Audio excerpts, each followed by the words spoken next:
அழிந்து வரும் தமிழர்களின் பாரம்பரிய கலைகளை மீட்டெடுக்கும் வகையில் ராமநாதபுரம் கலை பண்பாட்டுத்துறை பல்வேறு முன்னெடுப்புகளை செய்து உள்ளது. இதுகுறித்து தமிழ்நாடு கலை பண்பாட்டுத்துறை அலுவலர் லோக சுப்பிரமணியனிடம் நமது செய்தியாளர் குமார் நடத்திய கலந்துரையாடலை தற்போது பார்க்கலாம். தமிழகத்தில் அழிந்து வரக்கூடிய சிலம்பம், கரகாட்டம், ஒயிலாட்டம், நாட்டுப்புற பாடல்கள் என அனைத்து வகையான கிராமப்புறங்களில் உள்ள அதிகமான நாட்டுப்புற கிராமிய கலைகளை மீட்டெடுத்து தற்பொழுது ராமநாதபுரம் பகுதியிலே பல்வேறு விதமான பயிற்சிகளை மேற்கொண்டு வரக்கூடிய திரு பாலசுப்ரமணியன் அவர்கள் நம்மிடத்திருக்கிறார். இது குறித்து கேட்கலாம். சார் வணக்கம். இப்ப தமிழகத்தில் அழிந்து வரக்கூடிய கலைகளை மீட்டெடுக்கும் விதமாக நீங்க என்னென்ன மாதிரியான விஷயங்கள்லாம் இப்ப செஞ்சுக்கிட்டு இருக்கீங்க? இப்போ நாங்கள் சிலம்பாட்டம், ஒயிலாட்டம், கரகாட்டம், தெம்மாங்கு பாட்டு, இது போக நாட்டுப்புற கலைகள் மீதி கலையெல்லாம் பண்ணிக்கிட்டு இருக்கோம். இதுக்கு இந்த ஆண்டுக்கான ஒரு விஷயம் என்னன்னு கேட்டிங்கன்னா, தமிழக அரசு முன்னெடுத்து கலை பண்பாட்டுத்துறையும் தமிழ்நாடு அரசு இசை மற்றும் கவின்கலை பல்கலைக்கழகம் மூலமாக இந்த ஓராண்டு பயிற்சி நடைபெற்றது. இந்த பயிற்சியோட நிறைவாக இங்கே பயிற்சி பெற்ற மாணவர்களுக்கு செயல்முறை தேர்வு இன்று நடைபெற்றது. இதில் கரகாட்டம், ஒயிலாட்டம், சிலம்பாட்டம், தெம்மாங்கு பாட்டு என தங்களுடைய திறமைகளை இங்கே வெளிக்காட்டினார்கள். இதற்காக சிறப்பு ஆசிரியர்களை கொண்டு இந்த பயிற்சி கொடுக்கப்பட்டது.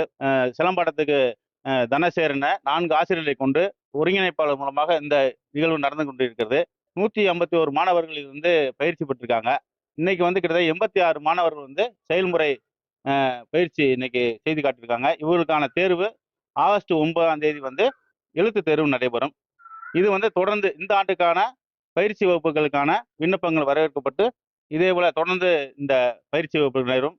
அனைத்து தரப்பு மக்களுக்கும் இந்த நாட்டுப்புற கலைகள் சென்றடைய வேண்டும், நாட்டுப்புற கலைகளை ஊக்குவிக்க வேண்டும் என்பது அரசாங்கத்துடைய நோக்கம். அதை செயல்படுத்திக்கிட்டு இருக்கோம். நன்றி. இப்ப கரகாட்டம் கற்றுக்கக்கூடிய துர்காதேவி என்ற மாணவி தற்பொழுது நம்மளுக்கு இருக்கிறாங்க.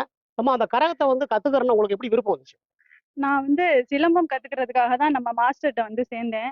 ஸோ மாஸ்டர் தான் சொன்னாங்க, இந்த மாதிரி பகுதி நேர கலைப்பயிற்சி நடக்குது, சேருங்கன்னு சொன்னாங்க. நான் ஹவுஸ் ஒய்ஃபா இருந்தாலும் தான் மாஸ்டர்கிட்ட வந்ததுக்கு அப்புறம் சிலம்பத்துல ஆர்வம் வந்துச்சு. சிலம்பம் கத்துக்கிட்டேன். அதுக்கப்புறம் கரகம் கத்துக்கிட்டேன். இந்த மாதிரி நிறைய அரசு விழாக்கள்ல பண்றேன். இப்போ அன்னை சத்யா குழந்தைகள் இல்லத்துல சிலம்ப ஆசிரியரா இருக்கேன். அதே மாதிரி இப்ப கரகமும் 1 இயர் முடிச்சிருக்கேன். கல்லூரி மாணவி இருக்காங்க, அவங்கள்ட்ட கேட்கலாம். இப்ப தற்காலத்துல கல்லூரி மாணவிகள் தற்காப்பு கலைகளை கத்துக்கிறதுக்கான பயன்கள் என்ன இருக்கு? சார் இப்போ இந்த சிலம்பம் அப்படின்றதெல்லாம் அழிஞ்சிட்டு தான் வருது. ஆனா காலேஜ் ஸ்டூடெண்ட்ஸ் எல்லாருக்கும் நம்ம இதை கத்துக் கொடுக்கும் பொழுது அவங்க இன்னும் ரொம்ப போல்டாகவும் ஸ்ட்ராங்காகவும் மென்டலாகவும் ரொம்ப ஸ்ட்ராங் ஆவாங்க. பிசிக்கல் மட்டும் இல்ல, நிறைய பேர் இப்ப மென்டல் ப்ராப்ளமால தான் டெத் கேசஸ்லாம் போய்கிட்டு இருக்கு.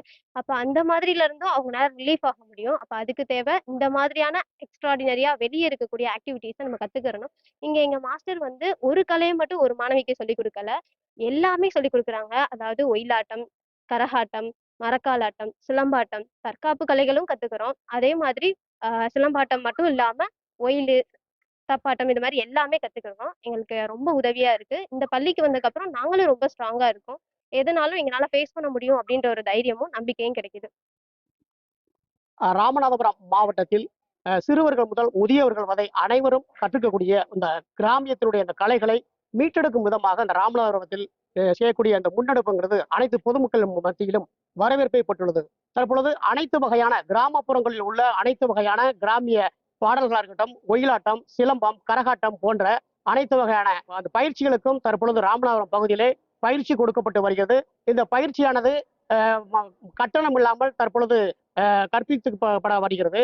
கிராமப்புறங்களில், அதாவது நாட்டுப்புற கலைகள் தமிழகம் முழுவதும் அழிந்திருக்கக்கூடிய இந்த நிலையில் இதை மீட்டெடுக்கும் விதமாக தற்பொழுது ராமநாதபுரத்தில் முன்னெடுக்கக்கூடிய இந்த விஷயத்தை அனைத்து தரப்பு பொதுமக்களும் சமூக ஆர்வலர்களும் வரவேற்றுள்ளனர்.